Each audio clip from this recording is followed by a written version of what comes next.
Hi, everyone. Today we are joined by Dr. Sardar Sharif, a lecturer at the University of Duhok. Kaka Sardar, Sardar, welcome. Thank you, Tekman, for having me and this opportunity. We're welcome. Dr. Sardar, Dr. Sharif, is Kurdistan born from Zakho. He had a turbulent youth. He had to flee Iraqi Kurdistan to Iran. And then he spent his youth in Denmark studying political sciences. And after completing his master's, he returned to Kurdistan. He completed his PhD in political sciences at University of Duhok, where he resides and is a lecturer, right? Yes, perfect. So welcome again. Today, what we're going to discuss with the expert, political sciences that's around not only Kurdistan region of Iraq, which we call Bashur Kurdistan, the south of Kurdistan, but the unity there, because we have two administrations, the KRG's relations with Baghdad, because they are part of Iraq, and the other capitals, because as we know, KRG is a quasi-independent region politically. So its relations with Ankara and Tehran, and also the regional developments. Israel now becoming more and more prominent, and it gets closer to also KRG. How the relations with Israel are going, and being the senior brother of the Kurds, the Hewler government, the KRG, the role I think especially Mesut Barzani plays to bring together the Kurds in Rojava in northeast Syria. So Sardar, let's start with KRG unity. We talk about KRG as one entity. Even though I have never been there, I have friends and we talk about it, we read about it. It's high on our agenda what happens in KRG in North Iraq. We know there are two administrations, one in Sulaymaniyah and one in Hewler. Although Hewler is the official capital of KRG, as far as I know, these are two more or less independent entities. So how do you see the situation? It's been a long-going talk to unite these two entities to create one entity. It's not happening. Why is it a need, in your opinion, and why is it not happening, and how is it going to happen? Yeah, Tekman, basically there is one entity.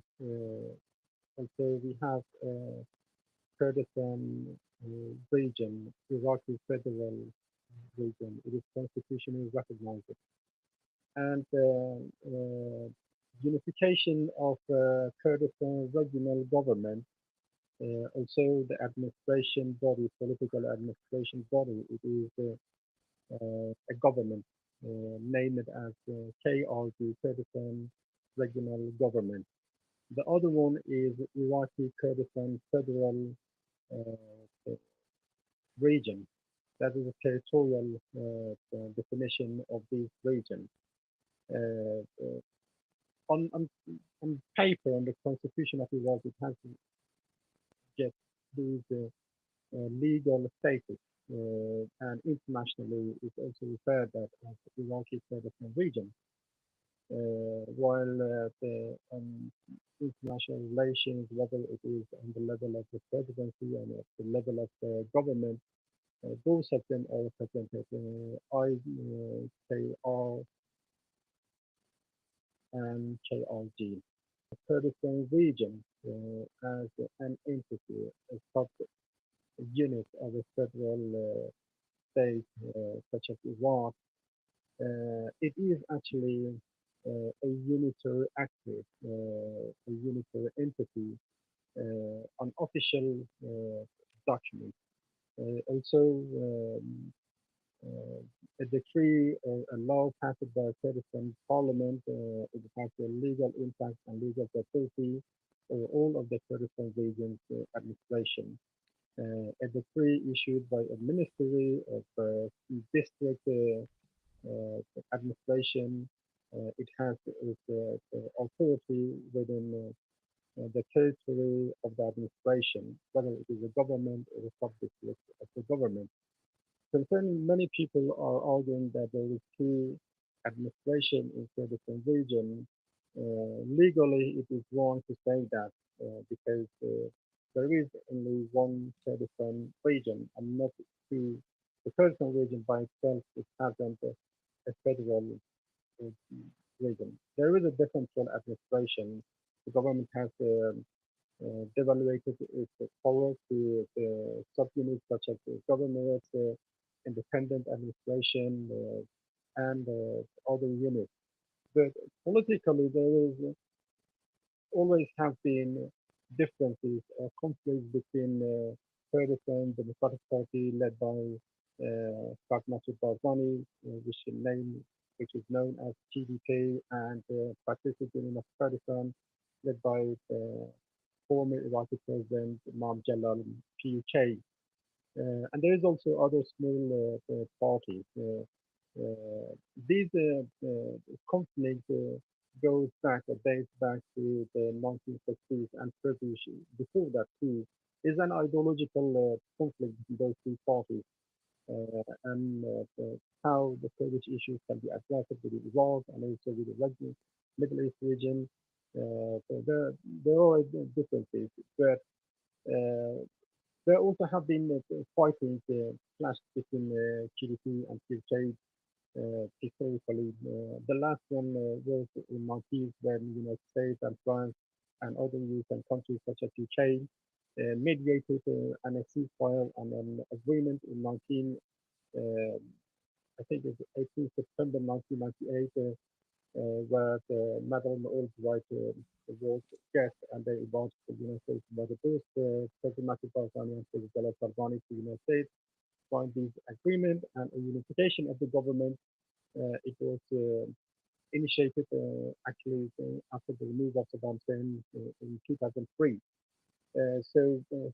Of course, the unification of the government has not been so much successful, but a lot of things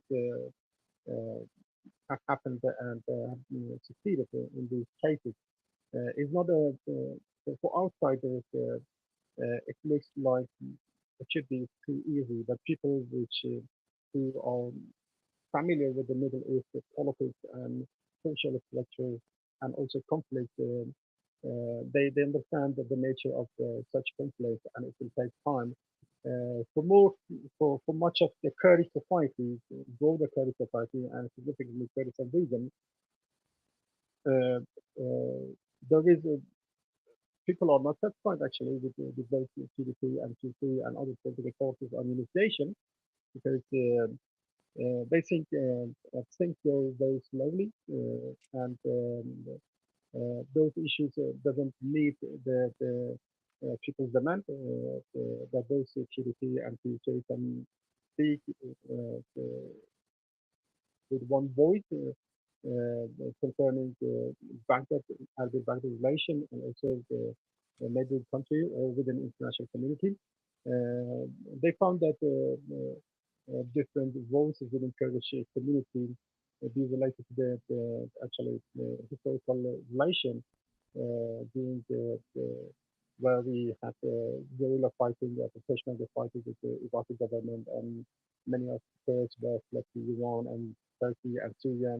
Mostly the political parties of the Kurdistan region had their headquarters in Iran or located within closed border area in Iraq. And they get also support from Iran during the 80th war of Iraq and the Iranian war. And before that, also Iran has supported the Kurdistan case, Kurdish fight against Iraq because Iran and Iraq historically have had some issues or some conflict not being solved, whether it is border issues or whether it is the case of becoming a hegemon power or influential actor within the Middle East region. And there's also the ideological conflict or ideological differences between Iraqi government, which led by Sunnis before 2003, and overall Iran as a state, which is a Shia, has a Shia religion as its ideological background. So those issues have been in conflict with Iran and Iraq. Coming back to the Kurdistan region, I think right now it acts on several issues as a unitary actor, but looking to the relation concerning Peshmerga, military forces of the Kurdistan region, which is known as Peshmerga, and there is a minister of Peshmerga. There is an agreement between the United States and its allies with Kurdistan Regional Government until 2027. There has been signed an agreement, and these Peshmerga forces limitations should be completed under the auspices of the United States and its allies, which during the war of ISIS, they have supported Kurdistan region Peshmerga in the war against ISIS and the lives of other necessaries which Peshmerga forces needed in Kurdistan region. I think as far as I'm informed, I know or have been close to these issues.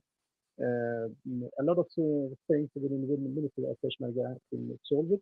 And the last development is that right now the Minister of Peshmerga has agreed with the coalition forces led by the United States that to establish two new units, two new administration under the Minister of Peshmerga for unification of military forces, the Peshmerga forces, which are KDP cadres and also our PUK cadres known as 18 forces and 17 forces. So those are the latest news, latest issues within Peshmerga ministries reunification. We also have some issues between the Kurdistan region and Iraqi government concerning the territorial dispute area between Kurdistan region and Iraqi government, which constitutionally refers as Article 140. And this article it has also authorized the Iraqi government to solve this conflict, the territorial conflict with the Kurdistan region within a framework until 2010, but that has not been implemented due to political sensitivities and also the other issues. It has become a major political conflict between KRG and Iraq. It was also a conflict between, at that time, the KDP led by Mullah Mustafa Barzani in 1970s, where they agreed on autonomy status for the Kurdistan region, and still it is. So these issues, I don't think, will be solved right now. There are a lot of conflicts and many of the similar issues around the world where states and nations have disputed around the territory, and it takes a lot of time to be solved. If there is also if both Iraq, Kurdistan, and Kurdistan region and Iraq can also bring the case into international Court of Justice or other institutions, international institutions. I think there will be probably a light on the end of the tunnel. That Yeah. case will be solved. So we saw, for example, concerning the Hans Iceland between Denmark and Canada recently. I think it was moved on 30 years conflict between Denmark and Canada. They agreed on demarcation of the new borders in Hans Iceland. So there are different methods of solving such issues. Yeah. Okay. So when I think of our these two administrations, right? One is Patriotic Union of Kurdistan, Yekiti, we say, and the other is Kurdistan Democratic Party, PDK, Partiya Demokratika Kurdistan. So we call them parties, but when I look at it, let's speak honest, I more see them as tribal entities more than political entities. As much as I have respect for them, for the sacrifices both people, like I say people because it's not only these Talabani family and Barzani family. They have actually people supporting them. That's why they have these two entities, right? But when I speak them individually, people from Bahtinan region, let's say, where the Kurmanji speakers, where you're also one from, or people from Hewler, Kirkuk, or Sulaymaniyah, in understanding of where Kurds should be, I see zero ideological difference, like zero. When it's the national consciousness, we're all at the same understanding. We know what we are and we know how we should be. Then you ask them, like, then why do you support two separate administrations for a small region if we are all for the unity of Kurds? I see, like, it's an interesting debate, right? We used to put names to problems. We say, okay, this is Barzani problem, this is Talabani problem. But I think it's deeper. It's also about how we perceive, and that, like, we like being tribal. I think it's about being Kurdish at a certain point, because there is no ideological difference. There is no lifestyle difference. Our reactions to internal and external developments are almost identical. These are proofs that we are indeed a nation, right? We just missed this one political administration. I look at it like, if I were to ask, I ask from friends from Bashur, from KRG. I say, like, if Peshmerga receives an order, that one Peshmerga under Talabani administration, this is PUK, this is Sulaymaniyah, from Hewler, will they listen to it? No, because they are under a different command center. So it comes down to, I think, a little bit of tribalism, and the idea, like, we should discuss tribalism versus nationalism, because we want to be recognized as a nation, then we are supposed to act like one. And then I will leave it there. Then we come to KRG relations with Baghdad. We in 2003, when the whole thing started with the US invasion of Iraq, or occupation, whatever you name it, we were in a much stronger position. But I think we are not at the same strength, and people are also doubting us, our capacity to rule ourselves, even though we see great infrastructure investment done both in Sulaymaniyah and Hewler and Duhok, Zakho. It becomes more and more prosperous. It becomes more the confidence of the KRG increases. But when it comes to the relations with Baghdad, when Iran is stronger, we become weaker. When Iran is stronger in Baghdad, then we see a different dynamic. It's not only with Baghdad, but also with Tehran. And then KRG, to balance that, I believe, they are getting close to Ankara. But when KRG gets close to Ankara, this time us, the Kurds from Turkey, we get angry. We say, hey, they are racist against us. Why are you good with them? So it's like lots of difficulty there for KRG. How do you see the situation, KRG's relationship, Baghdad with Tehran? Damascus is gone, thankfully, and with Ankara. What are their difficulties? How do you see the situation evolving?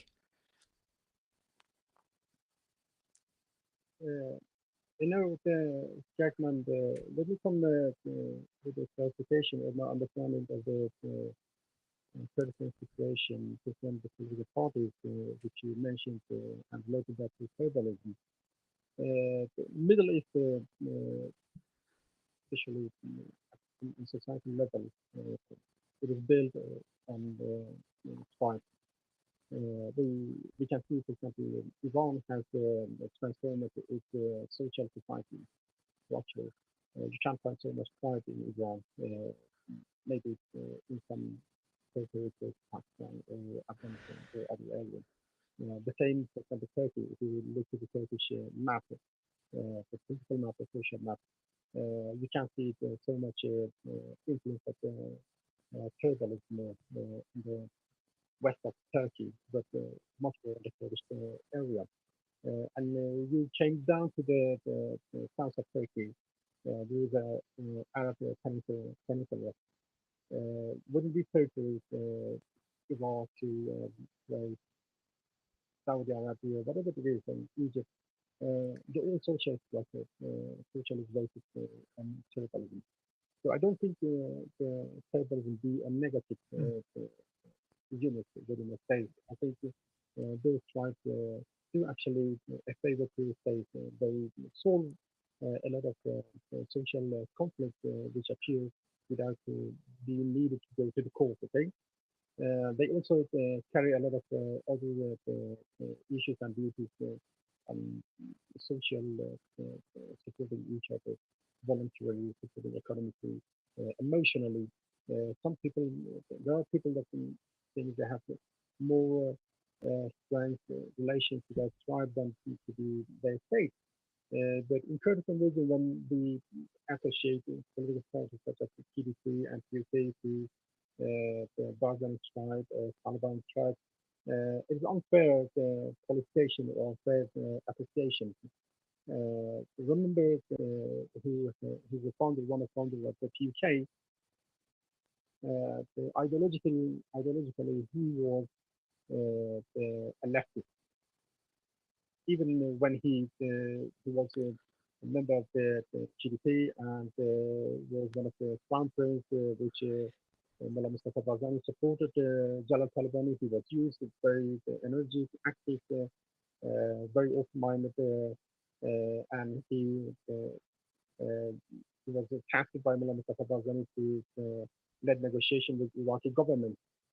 So he had a leftist and very close social democratic ideological background. But Jalal Talabani couldn't do anything more than that to change the structure of society. And it wasn't people from urban area that was a member of the PK, the military forces, Peshmerga. Much of them were member of those Kurdish tribes that supported each of the PK. At the same time, also that happened with correct GDP. If you look at the political parties, GDP as a political party and organization, uh, it is similar to the political parties organization in the United States and modern Western European countries. Uh, they uh, they have branches, local branches. They are participated on activities. They try to have influence on the local issues and international and regional issues. They have different department, international relations department, financial department. Uh, they are modern in sense that the organization, they are modern political organizations which carry their duties within society and also abroad. They hold congress conference to elect the executive members, central committee, and other members to become a junior member of the high, to carry out the position. So these will, I think, to come out of the table will take time in Kurdistan region and also Middle East, maybe more than 100 years. We need that. On the other hand, I don't think that this should be one negative thing if you look to associate them with the tribalism. If people are satisfied with GDP that have these structures, that these social norms, and they are members within these political parties, they are working for these political parties, and they are also the using the forces and the daylight time to support PDP, why we should criticizing them that they are supporting PDP or PDP, even they have some the tribalism element. So that some issues related to Kurdistan social structure and social building. Looking to the Kurdistan region relation with Iran, and as you mentioned, the future is much closer to Iran and GDP much closer to Turkey, these are worse. I think, yeah, in terms of a unitary actor, Kurdistan region will be much more stronger, much more in a stronger position to have speak with one voice. But reality in the ground is another thing, and many of political influential figures in Kurdistan region, which me and other people are in touch with, and we usually discuss those issues. And they see that these relations be a positive and a strong element for Kurdistan region. Some of them saying, arguing that having and preserving these nature of relations uh, for a period will will benefit Kurdistan region and its strength, and also it support Kurdistan region position toward Baghdad and disobey Turkey, etc. Personally, I think it will be very good if Kurdistan region and also on the political party level, the PUK and KDP agree on those issues. But still, for example, KDP and PUK have a political office in Iran and in Turkey, in Syria, and other European countries too. So for that man to be solved, I think the Kurdistan region needs to have a constitution to lay down how political parties can act and who can speak on behalf of Kurdistan region. So I don't think that the Kurdistan region, GDP or PUP, speak on behalf of the Kurdistan region because for every matter we have a special spokesperson. We have ministries, they have their own spokesperson. We have government, KRG government. It has its own spokesperson. We have the KRG, the Kurdistan region presidency. They have their own spokesman. If the matter is related to foreign issues, we have the Kurdistan region Department of Foreign Affairs, which is a person tasked with the level of minister, is tasked to carry out duty on these matters. So when issues are related to KRG, all of them are communicated to official channels of KRG with Iraq, Iran, and the other actors. There is no GDP or PUC involved. To some extent, I think both PUC and PUK and KDP on some level support the government, KRG. And I think it is a positive element which if both PUK and PDP can lessen the burden of KRG on several issues if it's concerned relation with Turkey or with Iran or better. Having looking, for example, looking to the 2017 referendum, it was very essential that Kurdistan region standing with one voice, but it wasn't possible for President Massoud Barzani to convince other political parties to support his efforts for the referendum and for referendum the outcome. However, it was a very successful referendum. It was there was something related to the right of the people to define their future, legalized within the United Nations declaration, and also other industries such as European Union and but it wasn't President Massoud Barzani wasn't able to convince other political party. I think because there is a specific relation with certain countries, with Iran, with Turkey, and with third part political parties had relation, and they were under pressure and was convicted by not supporting President Massoud Barzani on such issue because it won't be a successful in terms of that there will be no Kurdistan, independent Kurdistan, the day after referendum. But in terms of voting, I think it was great for Kurdistan people Absolutely. that all together raised their voice. They want to have their own Kurdistan, independent Kurdistan, as Turks have and Iranian have and the other nations. So why it should be forbidden for Kurds to not have their own state and being isolated or being imprisoned within the Yeah. border of those countries which dominate, oppress them, and Kurds are very, very not so good historical experience with them. If you look into the Turkish history, there are a lot of events you can see how Turks have oppressed Kurds, how Turks have killed Kurds.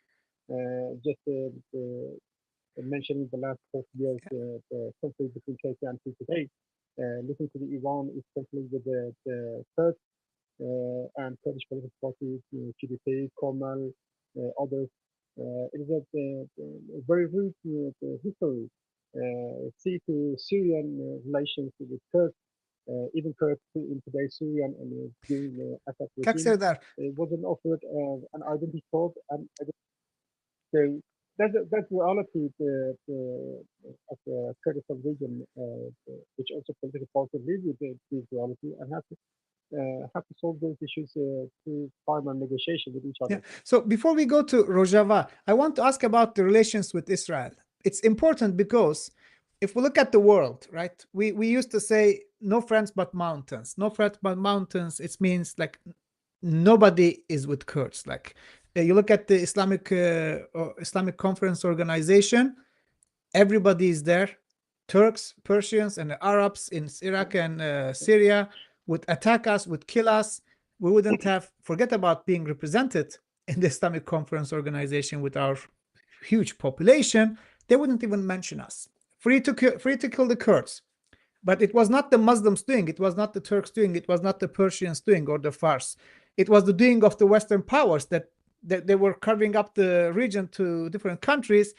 They decided the Kurds didn't need a country of their own. But you could just kill the Kurds and nobody would come after you.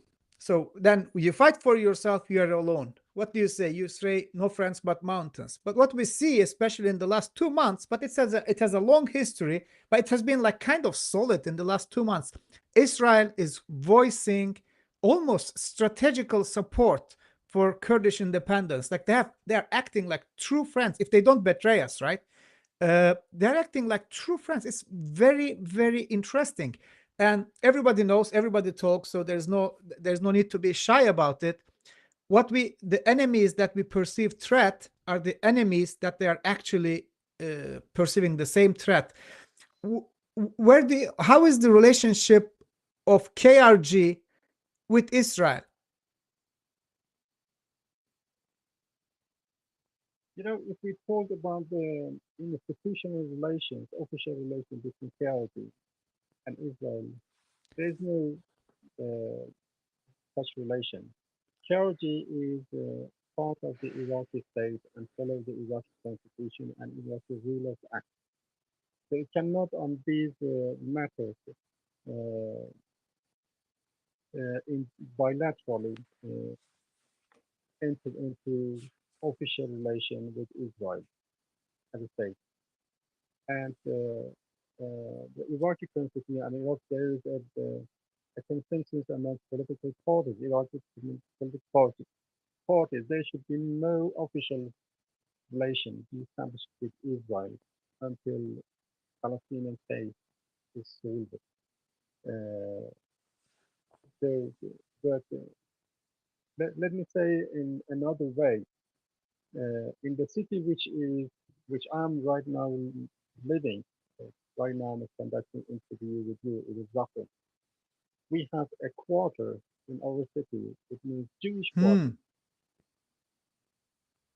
Yeah, the last Jews left Zakho, I think, around 1960. One of the latest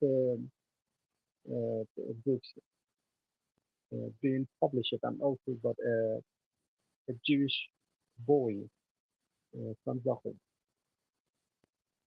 Is known as my father Tarek, a son or a relative to well-known Shabaka family in Zakho at that time. And still, many of those properties in Jewish quarters belong to the Jewish people that left Kurdistan and Zakho to Israel. So, in terms of private property, they can still came back and demand their rights for these properties. Okay? On social level, there are nearly 200,000 Jews living in Israel, which have fled or immigrated from different parts of Kurdistan. When I'm saying Kurdistan, the greater Kurdistan, the geography of Kurdistan, they live in Israel. They speak Kurdish. They wear Kurdish dress. They take care of all cultural activities and historical moments which they share with Kurds. On this level, on social level, why it should not be legal for me to have a relation with people in Israel? Right. That's not, these matters is not a matter of the Iraqi government. However, I belong to the Iraqi government. Okay, I carry Iraqi ID code. Okay, but it is a social matter. They cannot impose on me who I can build relation with, who I can have relation with. Okay? There are also Arabs. There are also Jews from other parts of Israel that fled to Israel. They have very close relation with their Arab ancestors in Iraq, and also Syrian, also Turkey and Iran. So on social level, I think having relation with each other, it doesn't mean that on the level of the state and administration and top level, both KRG and Israel have relations.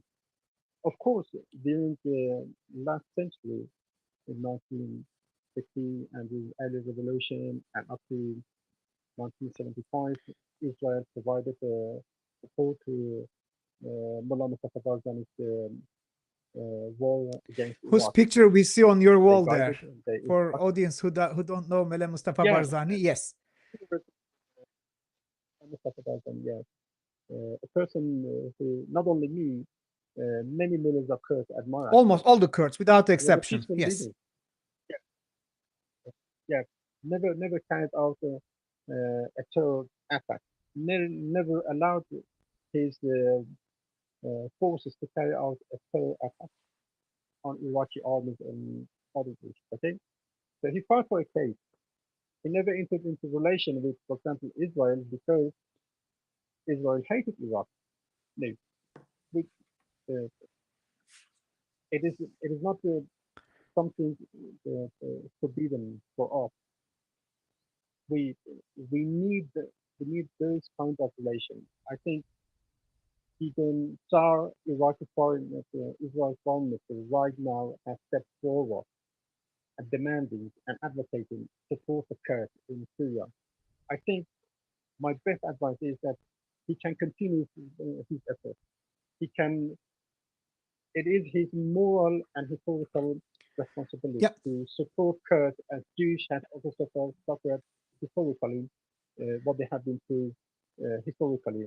We move it from Middle East, move it from all Middle East countries, Europe and other countries. Listen to the what happened to the Jews in World War II during the Nazi Germany under Hitler. So right now, Kurds are the suffering too. Right now, Kurds are also interested to have a true friend who can advocate for their rights, who can support them diplomatically, who can lobby for internationally, especially in the United States and other major European countries, even within Arab society. I advocate, I think it will be too wise and too elementary for Kurds if Israel didn't can do the same effort with the Arab countries, especially with Egypt and Saudi Arabia and influential Arab states, to support Kurdish rights in Syria. That will make a balance of power in Middle East. We need, I think, the Middle East conflict, a Middle East different conflict within state structure, called states, it will only be solved through the centralization of the power. You need to create different ethnic nations and ethnic minorities in a zone of territory within the border of the same state. So those ethnic minorities are given the right to be educated with their own language, to exercise their political rights, even if international community will not allow them to become independent, but at least within the border of the state, the current state border, giving them these opportunities to exercise their own rights without being, for example, led by Baghdad or Ankara as Damascus or Tehran. And other countries, we see the conflict in Yemen. Tomorrow, Yemen will also be a federal state, a different state if Yemen conflict is solved. We will also see the same situation will happen also in Libya, I think, because there are this conflict, there are different because it is already de facto divided. Yemen is divided, Correct. Libya is divided, Syria is divided between different components. We see Druze in the south of Syria, close to the Israel and Jordan border. We see Alawi in the Mediterranean Sea. We see the Kurds in north and east Syria, and we also see the Sunnis within the other Yeah. borders states of Syria. So that's also happening in Iraq. So I don't think, the, personally, if you're asking me, okay, concerning our relation with Israel, I think it will be very positive to have and to plan this relation. I think it will also be positive for Kurds to step forward and be active in Baghdad Yes. and advocate for having building a positive relation with Israel. However, Iraq is led by a majority government that is Shia-led, and Kurds are part of that. So we see, okay, yeah, people will ask you about the Palestinian desires. Of course, Palestinians obviously, unlike Kurds, have the same rights. They have their own state. They have their, at least if there is no possibility to have their own state, maybe within a federal Israel, there could be possibility that they could become a federal state where Dr. Sharif, Palestinians have kind of yeah, can we say, like, we don't advocate for violence. We advocate for peace and coexistence. But at the same time, we have our own problems to deal with, and the issue of between the Israelis and the Palestinian Arabs is far from us to comment on it. We are not involved in the dynamics between these two peoples, but we can say we want them to have peace for Palestinian Arabs, peace for Israeli Jewish, so that they can coexist in the same land. But then again, it's not our problem. We have our own problems, and that's my next question to you. Now, KRG is a more stable entity than the entity we have in northeast Syria, right? But so, and the struggles of KRG goes like more than 100 years back. So it's a more established, it has a stronger foundation, and it has a, like, when we Kurds, we talk about the Kurdish matters. Obviously, Hewler has its Erbil, KRG has its weight on matters that happens for all the Kurds, not only in KRG but in Turkey, in Iraq, in Syria, right? In other parts of Kurdistan, let's say. So now in Rojava, we have PYD, YPG. They are strong. They have defended this part of the land. They have fought for it, and they are still fighting for it. They are a good force, right? And they're having big challenges. Like Turkey attacks them. Turkey uses its mercenaries to attack them. They could never agree with Damascus under Assad regime to recognize the rights of the Kurds, and we don't know where it's going to go with Hayat Tahrir al-Sham. But we know one thing: YPG does not have the support of 100% of the Kurdish people in Rojava. So there are also strong supporters of what we call ENKS, but we know it's not ENKS. Inside there are few parties, PDK, Suriye, Yekiti, etc. These are the weight holders. And to come together, to unite politically, to recognize one Rojava administration is going to benefit us, the Kurds. And KRG, I think it's Masoud Barzani himself, I think, he's a respected political figure in Kurdistan. I think he has been asked to help to unite these two entities. What's the role Kek Masoud is playing? And to your knowledge, how are the talks going? Is there a light at the end of the tunnel? You know, President Barzani has previously played a significant role. He has used his weight and power to unify those different Kurdish groups in Rojava. There have been an agreement between those groups, signed the Duhok agreement and also Erbil agreement. But at the end, I think conflict between political parties, political organization, whether it is NHS or PYD, which ideologically is associated or connected to the PKK, didn't respect the agreement. This is another case, but still they are not unified. And there is also another issue concerning the military force. We know that the NXSM also that during the war against ISIS, they established it, supported by KRG, established a unit known as the Rosh Peshmerga. I think the total, I don't know the exact number of Rosh Peshmerga, but media calculate around 8,000 Peshmerga. They have been sent to the Battle of Kobani. At that time, Kobani was on the attack on the ISIS. So Federal Peshmerga forces. They also participated in war against the ISIS in Kurdistan region, defending the Kurdistan region. And from the perspective of GDP and KLG, this is natural right of these people, the Rosh Peshmerga, which are citizens of the Syrian Kurdistan, to go back and to join, to defend their own society and join their society. But on the political level, there is discussion and differences between PYD and NSSA and PYD's military wing, which is known under Syrian Democratic Forces, where the United States and coalition, international coalition support have supported and organized those forces in the war against ISIS.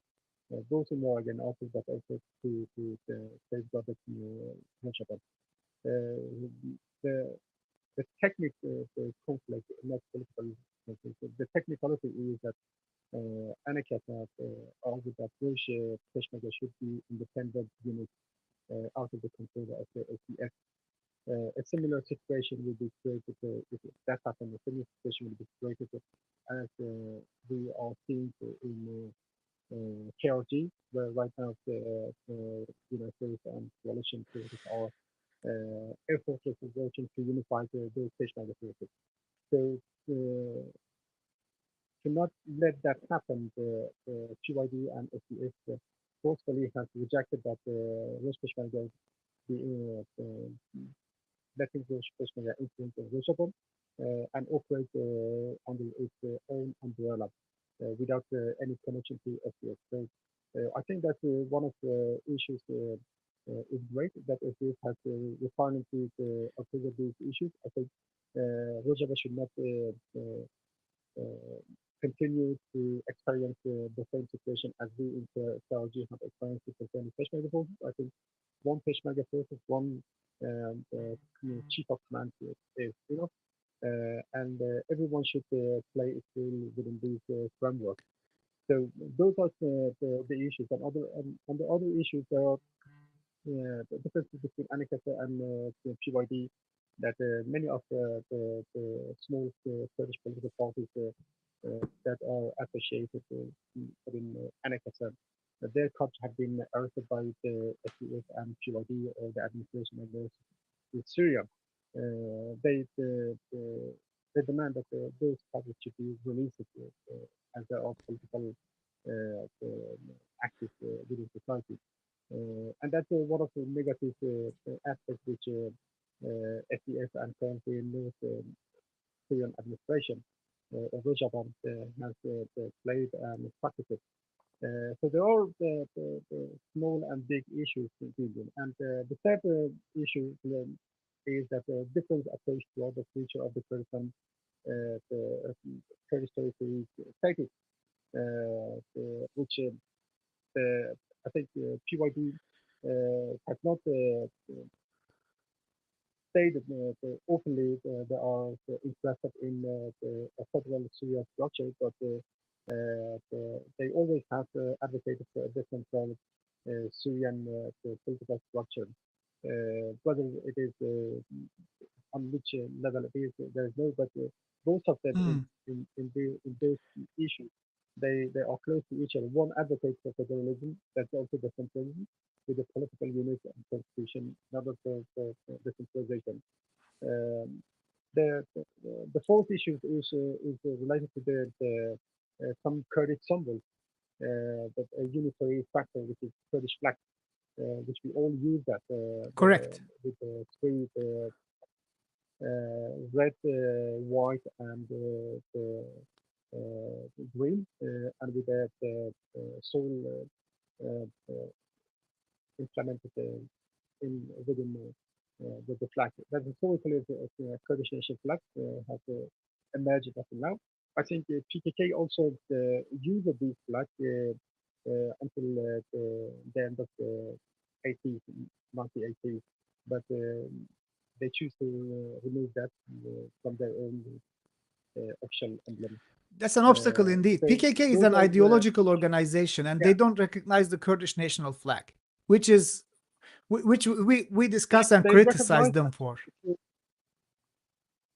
No, if you look to some old picture of the PKK, That's right.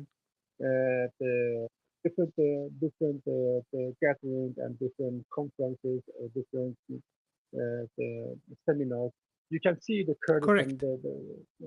the Kurdistan Yep. flag. So it wasn't forbidden. They advocated for that, but after the 90s, I think they removed the Kurdistan flag from the Dr. Sharif, I think on this flag service. issue, we can only say they will come to their senses because what they are doing is complete nonsense. Like there is absolutely zero human brain cell in it for not recognizing the Kurdish flag, for not embracing it. We know they are a Kurdish force. We know they are fighting for Kurdish rights, and we know they are sincere, but just not recognizing Kurdish flag. They are dividing our energy. They are consuming. They are dividing the people. Like why would you go out and not raise the Kurdish flag? Because all the world and all the Kurds recognize this flag. But you know what? This is again. You will ask, why did the Kurds say no friends but mountains? Hey, maybe we have some problem. Maybe not everything is about the outside powers, right? And maybe this is just one symptom of it. How about we wrap up? Is that the last words that you want to share with us? We have come, like, let's wrap up the program today. Yeah, I will related to the flag, I will mention come with a parallel issue. If you look at the majority Arab countries, their flag is consists of three color, is green, white, and black, but different designs. Saudi Arabia is representing the Islam color, the green color with the Allah Akbar on that.